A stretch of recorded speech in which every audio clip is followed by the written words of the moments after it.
நல்லா கவனிங்க. ஒரு 10 நிமிஷம் தான், ரெண்டே காரணம் தான். இந்த 2 காரணத்தை நம்ம சரியா அறிஞ்சு கொள்ள வேண்டும். இயேசு சிலுவையில பேசின இந்த கடைசி வார்த்தை இருக்குது இல்லையா, இந்த கடைசி வார்த்தை எதன் அடிப்படையில் அவர் என்ன பண்றாருன்னா சொல்றாரு அப்படிங்கிற அந்த ஒரே ரெண்டே காரணம் தான். ஒண்ணு 2 விதத்துல பாருங்க. ஒண்ணு அங்க இருந்த யூதர்கள் மத்தியில இயேசுவை சிலுவையில மனுஷிகமா என்ன பண்றாங்க, அறையும் போது அவர்கள் எப்படி அவரை பார்த்தார்கள் அப்படிங்கிறத ஒரு பார்வை. 2வது பார்வை தேவனுடைய பார்வை. நல்லா அறிந்து கொள்ளுங்க, முக்கியமான விஷயம். சரியா புரிஞ்சு கொள்ளுங்க. அப்பதான் சிலுவையினுடைய மேன்மை என்னங்கிறத நீங்க என்ன பண்ண முடியும், தெரிஞ்சுக்க முடியும். அல்லேலூயா, அல்லேலூயா. கவனிக்கிறீங்களா? வாசிங்க கடைசி 7வது வார்த்தை. லூக்கா 23:46. இயேசு பிதாவே உம்முடைய கைகளிலே நாவியை ஒப்புவிக்கிறேன் என்று சொல்லி என்ன பண்றாரு, மகா சத்தமாய் கூப்பிட்டு சொன்னார். இப்படி சொல்லி ஜீவனை என்ன பண்ணாரு, விட்டார். நல்லா கவனிங்க. பிதாவே உம்முடைய கைகளிலே நாவியை என்ன பண்றேன், ஒப்புவிக்கிறேன்.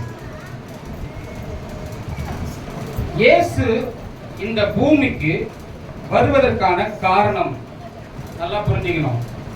மனுஷன் பாவம் பண்ணா அந்த பாவத்துக்கான ஒரு நிவாரணத்தை என்ன பண்ணணும், செலுத்தி ஆகணும். பாவத்தின் சம்பளம் மரணம். கவனிக்கிறீங்களா? 10 நிமிஷம் இல்லைன்னா உங்களுக்கு 15 நிமிஷத்துல முடிச்சிருவேன். ஆனா விஷயத்தை மட்டும் கவனிங்க. பாவத்தின் சம்பளம் மரணம் அப்படின்னு தேவன் என்ன பண்றாரு, தீர்மானம் பண்ணிட்டாரு. பாவம் செய்கிற ஆத்மா என்ன பண்ணி ஆகணும், செத்தே ஆகணும். இதுதான் தேவனுடைய பார்வையில அவர் ஏற்படுத்தப்பட்ட தீர்மானம். அல்லேலூயா. அப்போ ஒரு மனுஷன் ஆதாம் பாவம் பண்ணா அவன் செய்த பாவத்துக்கு அவன் என்ன பண்ணிருக்கணும், செத்துருக்கணும். ஆனா அவனுக்கு பதிலாக ஏதேன் தோட்டத்துல ஒரு மிருகம் என்ன பண்ணப்பட்டது, முதல் மரணத்தை ஆதாம் காண்கிறான். நல்லா புரிஞ்சுங்க. கவனிக்கிறீங்களா?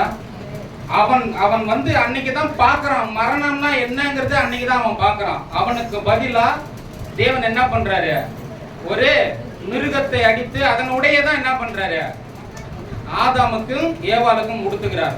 அப்போ பாவத்தின் சம்பளம் மரணம்ங்கிறத அவன் அங்கதான் என்ன பண்றான், தெரிந்து கொள்ளுகிறான்.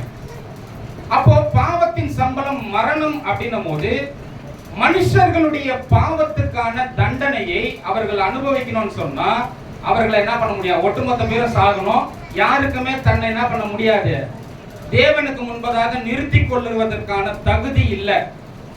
அப்ப இதை எப்படி செய்யணும் அப்படின்னும் போது தேவன் என்ன பண்றாரு, அவரே தீர்மானத்தை போட்டு அவரே என்ன பண்றாரு, அதற்கான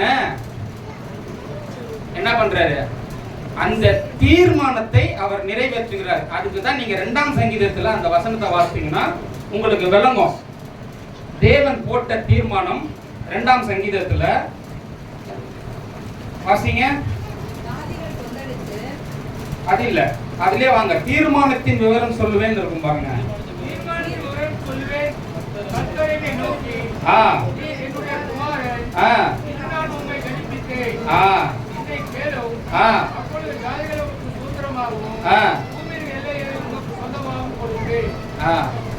கவனிக்கிறீங்களா?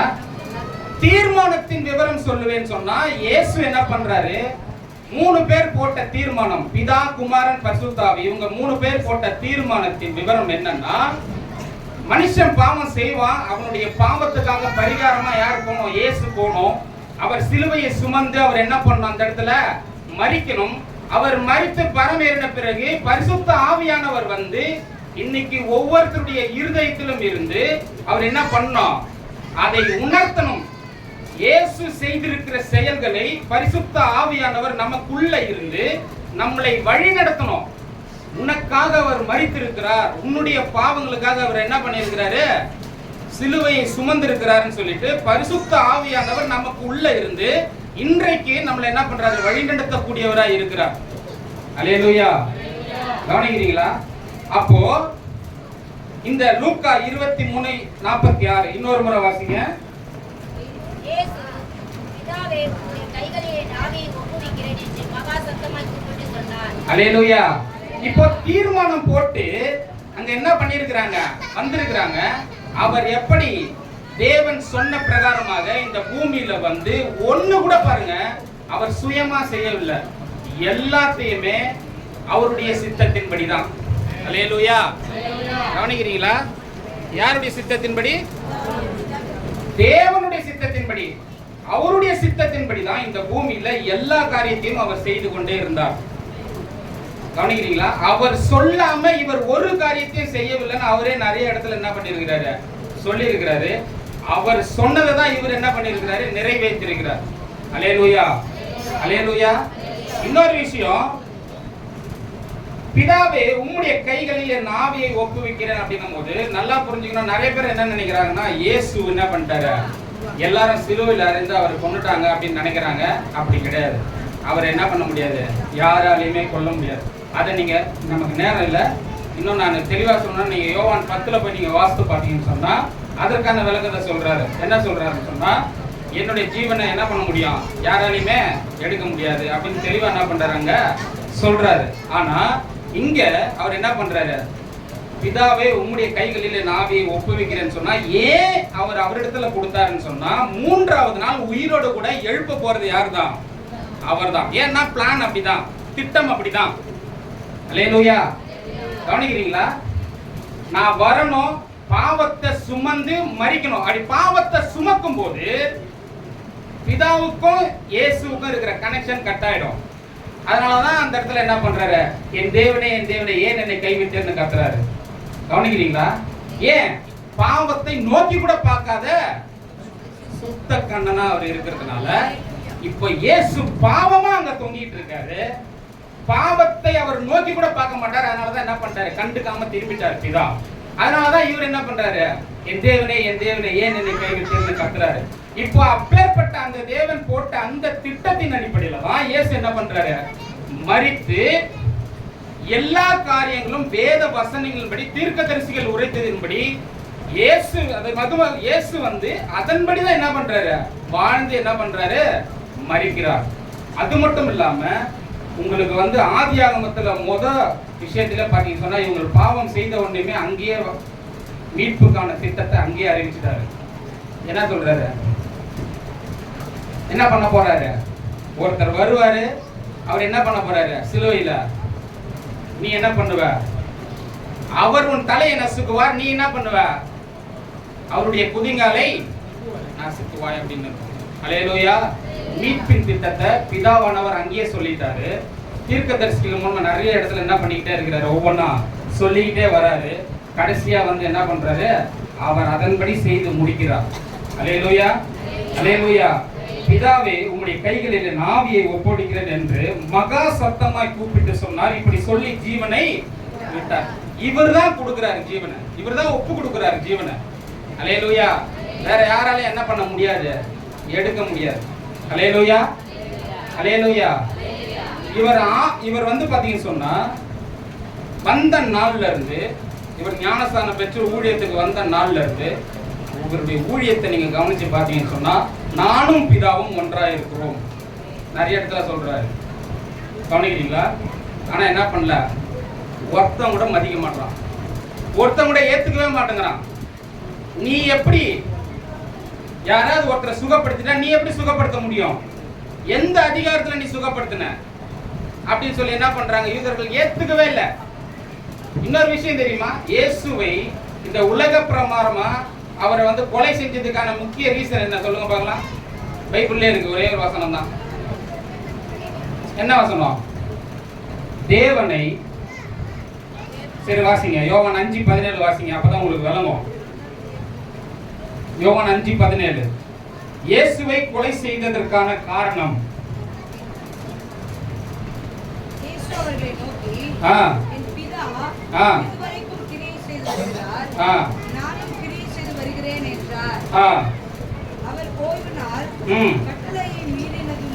நல்லா கவனிங்க, அவர் சுகப்படுத்துறது எல்லாமே வந்து பாத்தீங்க சொன்னா ஞாயிற்றுக்கிழமையில தான். அல்லேலூயா. அது யூதர்களுக்கு என்ன, அது அவர்கள் பரிசுத்தமான ஓய்வு நாள்ல என்ன பண்ணக்கூடாது, எந்த வேலையும் செய்யக்கூடாது அவங்களுக்கு. ஓய்வு நாள்ல எந்த வேலையும் செய்யக்கூடாது, நீ எப்படி சுகப்படுத்தின? அவங்க குற்றச்சாட்டே அதான். வாசிங்க. அவர் ஓய்வு நாள் கட்டளையை மீறியது அல்லாமல், ஓய்வு நாளின் கட்டளையை இயேசு என்ன பண்ணிட்டாராம்? மீறிட்டாராம். அல்லேலூயா. அதுக்கப்புறம் தேவன் தம்முடைய சொந்த பிதா என்று சொல்லி, இயேசு கொலை பண்ணப்பட்டதுக்கான காரணம் என்னன்னா என்னவா? தேவன் தம்முடைய சொந்த பிதா என்று சொந்த பிதா. நல்லா கவனிங்க. இயேசுவுக்கு அவர் யாரு? தேவன் சொந்த பிதான்னு சொன்னதுனால தான் யூதர்களால ஏற்றுக்கொள்ளவே முடியல. அதனால அவங்க என்ன பண்றாங்களாம்? நம்மை தேவனுக்கு சமமாக்கினபடியினாலே, தன்னை தேவனுக்கு சமமாக்கினதுனால யூதர்கள் அவரை கொலை செய்யும்படி அதிகமாய் வகை தேடினார்கள். ரொம்ப அதிகமா தீவிரமா என்ன பண்ணிட்டாங்க? வகை தேடுறாங்க. என்ன பண்ணலாம், எந்த விதத்துல கொலை செய்யலாம் அப்படிங்கறத ரொம்ப என்ன பண்ணிட்டாங்க? கடவுளை நீயும் ஒண்ணா அப்படின்னு இவங்களுடைய பார்வை. அல்லேலூயா. நான் சொல்றேன், கடவுளும் அவரும் ஒண்ணுதான். அல்லேலூயா. அல்லேலூயா. அவருடைய விருப்பம் இல்லாம, அவருடைய சித்தம் இல்லாம அவர் எந்த காரியத்தையுமே இந்த பூமியில அவர் செய்யவே இல்லை. அல்லேலூயா. கவனிக்கிறீங்களா? அல்லேலூயா. அந்த காரணம் தான் இந்த உலக பிரமாணம் நீங்க பாத்தீங்கன்னு சொன்னா. ஆனா இவங்க என்ன பண்ணலன்னு சொன்னா, அவர் பிதாவின் இடத்துல இருந்தா வந்தாருன்னு சொல்றத யூதர்கள் ஒருத்தர் கூட ஏத்துக்கவே கிடையாது. ஏகப்பட்ட பேர் நீங்க வாசிச்சு பாத்தீங்கன்னா எல்லாருமே அவர் நிறைய இடத்துல சொல்றாரு, நானும் பிதாவும் ஒன்றா இருக்கிறோம், என்னை அதாவது இன்னொரு சீஷர் இடத்துல சொல்லும் போது கூட அவர் சொல்றாரு, என்ன சொல்றாரு? நாங்க பிதாவை பார்க்கணும் அப்படின்னு கேட்டவனே, நீ எல்லாம் என்ன ஆளு, நான் உன் கூட தானே இருக்கிறேன், என்னை கண்டவன் பிதாவை கண்டான் அப்படின்றாரு. ஆனா இவங்க மண்டையில என்ன பண்ணவே இல்ல, ஏறவே இல்ல. அல்லேலூயா. கவனிக்கிறீங்களா? ஏறவே இல்ல. அதனாலதான் பாருங்க, ஏன்னா இதுக்கப்புறம் அடுத்த ஒரு 3 வசனம் வாசிக்க போறோம். அது ரொம்ப முக்கியமான வசனம். இந்த வசனத்துக்கு அப்புறமா வாசிங்க. லூக்கா 40 அதாவது 23:46 வாசிங்க.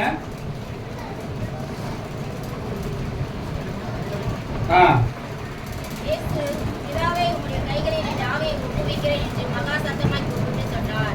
அப்படி சொல்லி ஜீவனை விட்டார். ரெண்டு வார்த்தை, அதாவது இந்த 7 வார்த்தையில 2 இடத்துல மகா சத்தமா கூப்பிடுறாரு. ஒண்ணு, என் தேவனே ஏன் என்னை கைவிட்டீர் அப்படிங்கிற இடத்துல மகா சத்தமா கூப்பிடுறாரு. ரெண்டாவது இந்த இடத்துல அல்லேலூயா. அல்லேலூயா. இந்த 2 விஷயம் ரொம்ப முக்கியமான விஷயம், நம்ம கவனிக்கணும். ஏன்னா அதுக்கு அடுத்தது அப்படியே வாசிங்க. 47 வாசிங்க. நூற்றுக்கு அதிபதி ஆ. உபயோகித்ததைக் கண்டு நல்லா கவனிக்கிறீங்களா? இயேசு சிலுவையில இந்த வார்த்தையை சொல்லும் போது எத்தனை பேர் கவனிச்சு இருக்கிறாங்கிறத நீங்க கவனிக்கணும். மகா சத்தமா சொல்றதுக்கான ரீசன் இந்த உலக பிரமாணமா நீங்க கவனிக்கணும். ஏன்னா இவர் அவர் இடத்துல இருந்து வரல, நீ எப்படி சமப்படுத்தலாம் தேவனையும் உன்னையும் அப்படிங்கிறது தான் அவங்களுடைய பிரச்சனையே. அதனாலதான் இவர் என்ன பண்றாரு, எல்லாருக்காக கேட்க முடியாதவே சொல்றாரு ரொம்ப சத்தமா. என்னன்னு, என் ஆவி பிதாவே உங்களுடைய கரங்களில் என் ஆவி என்ன பண்றேன் நான் ஒப்பு கொடுக்குறேன்னு சொல்லிட்டு சத்தமா சொல்றேன், மகா சத்தமா சொல்றாரு. அல்லேலூயா. அதை சொன்னதுக்கு அப்புறமா 100க்கு அதிபதி சம்பவித்ததை மெய்யாகவே இந்த மனுஷன் நீதிமானா இருந்தார் என்று சொல்லி தேவனை மகிமைப்படுத்தினார். கவனிக்கிறீங்களா? அல்லேலூயா. அடுத்த வசனம் பாருங்க. இந்த சாட்சிகளை பார்க்கும்படி கூடி வந்திருந்த ஜனங்கள் சம்பவித்தவைகளை பார்த்த பொழுது தங்கள் மார்பிலே அடித்துக் கொண்டு திரும்பி போனார்கள். அல்லேலூயா. அல்லேலூயா. கவனிக்கிறீங்களா?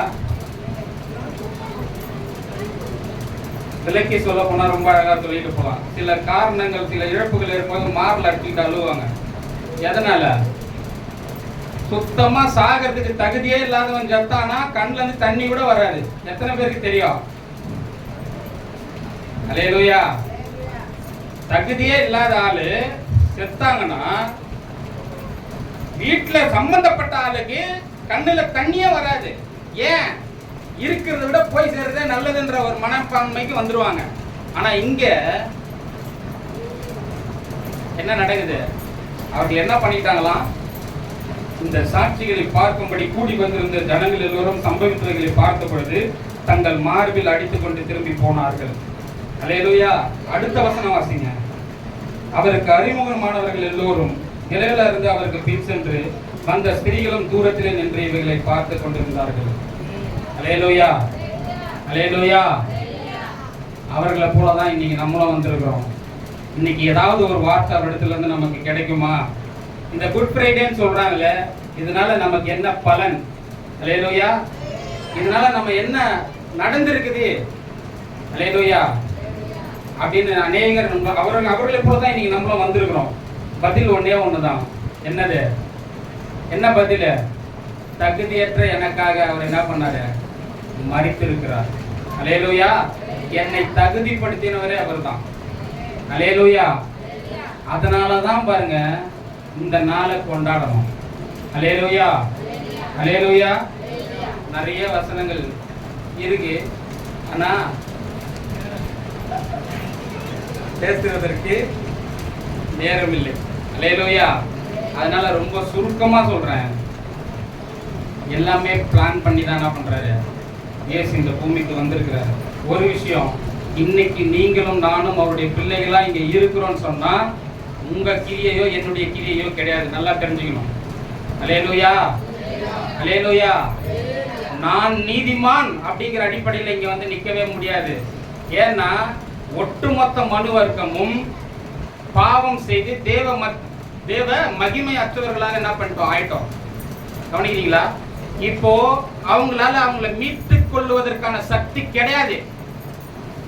ஆனா இந்த யூதர்களுக்கு என்ன பிரச்சனைன்னு சொன்னா 10 கட்டளையை கொடுத்த உடனே இதன்படியெல்லாம் நீ செய்ய கவனமாயிரு, இதன்படியெல்லாம் நீ செஞ்சனா இந்த ஆசீர்வாதம் எல்லாம் பெற்றுலான்னு செய்ய ஆரம்பிச்சிட்டாங்க. ஆனா செய்ய முடியாது. அதான் உண்மை. அல்லேலூயா. செய்ய முடியாது. அதான் உண்மை. நீ செய்ய பாப்ப, செய்ய முடியாது. நீ என்ன பண்ண? திரும்ப என்கிட்ட வருவ. நான் தான் தீர்வுங்கிறத சொல்றாரு. அல்லேலூயா. 10 கட்டளையுடைய தீர்வு என்ன? அவர்கிட்ட நான் போனோங்கிறது தான் தீர்வு. நீ கொலை செய்யாதிருப்பாயாக, களவு செய்யாதிருப்பாயாக, திருடாதிருப்பாயாக, அப்புறம் நான் விபச்சாரம் செய்யாதிருப்பாயாக, என்னை அன்றி உனக்கு வேற தேவர்கள் இருக்க வேணாம். இதுக்கெல்லாம் அர்த்தம் என்ன? அல்லேலூயா. அவர்தான். அல்லேலூயா. அவரிடத்துல நம்ம போகும்போதுதான் எல்லாத்துக்கான முடிவு என்ன பண்ணுது? கிடைக்குது. அப்போ என்ன ரட்சிக்கும்படி அவர் எப்ப தீர்மானம் பண்ணி இருக்கிறாரு? அல்லேலூயா. எப்போ? முன்னமே பண்ணிட்டாரு. அனாதி ஸ்நேகத்தால் உன்னை சிநேகித்தேன்னு சொல்லும் போது அனாதி ஸ்நேகம்னா என்ன? தாயின் கருவறையில நான் உருவாகிறதுக்கு முன்னாடியே என்னை பத்தி அவருக்கு தெரியும்னு சொன்னா எங்க சொல்லுவீங்க நீங்க? இன்னொரு விஷயம், ஆபிரகாமை தேவன் ஆசீர்வதித்தாரு. ஆபிரகாம் சந்ததிக்காக கிடையாதுங்க. அவன் மூலியமா இயேசு கிறிஸ்து வர போறாரு. இயேசு கிறிஸ்து மூலியமா நீங்களும் நானும் அவருக்கு பிள்ளையாக போறோம். இந்த சந்ததியை நினைச்சு பார்த்து தான் ஆபிரகாம் ஆசீர்வதிக்கிறார். ஆசீர்வாதம்னா ஆபிரகாம் ஆசீர்வாதம்னா அப்படி. அல்லேலூயா. கவனிக்கிறீங்களா? இன்னைக்கு நீங்களும் நானும் அவருடைய பிள்ளைகளா இருக்கிறோம். நம்மளை தகுதிப்படுத்தி அவருடைய பிள்ளையா மாத்திட்டாரு. ஒட்டுமொத்த பாவத்தையும் சிலுவையில சுமந்து தீர்த்தாரு. தீர்த்துட்டு இன்னைக்கு உங்களையும் என்னையும் அவருடைய பிள்ளையா மாத்திட்டாரு. நம்ம என்ன பண்ணோம்? இப்போ இன்னொரு சம்பவம் சொல்லிடுறோம் பாருங்க. சிலுவையில இயேசுவை அறையும் போது ஒருத்தரை விடுதலை பண்றாங்க. யார் அவரு? பரபாஸ். எதுக்கு விடுதலை பண்ணாங்க? யோசித்து பார்த்திருக்கீங்களா என்னைக்காவது? இவனை சிறுவலையாடியும் அவனை என்ன பண்ணுங்க? பரபாசை விடுதலை பண்ணுங்கன்னு சொல்லுங்க. என்ன அர்த்தம்? என்ன மீனிங்? என்னன்னா தண்டிக்கப்பட வேண்டிய ஒரு ஆள் விடுதலை ஆகிறான். அல்லேலூயா. கவனிக்கிறீங்களா? அதுதான் நீங்களும் நானும் சிலுவையின் மூலியமா நமக்கு நடந்தது. அதுதான் தண்டிக்கப்பட வேண்டிய நாம் விடுதலை ஆகிறோம். அல்லேலூயா. தண்டிக்கப்படாத அவர் என்ன பண்றாரு? எனக்காக மரிக்கிறார். இதுதான் குட் ஃப்ரைடே. அல்லேலூயா. புரியுதுங்களா? இந்த சம்பவம் நடக்குதுங்க. அங்க நடக்குது. கொள்ளைக்காரன், கொலைகாரன், அவன மாதிரி ஒரு அக்கிரமக்காரன் யாருமே கிடையாது பரபாஸ். அவனை விடுதலை பண்ணுங்கன்னு என்ன பண்றாங்க? அங்க கத்துறாங்க. இவர் என்ன பண்றாங்க? ஒண்ணுமே செய்யாதவரை சிலுவையில் அறையறாங்க.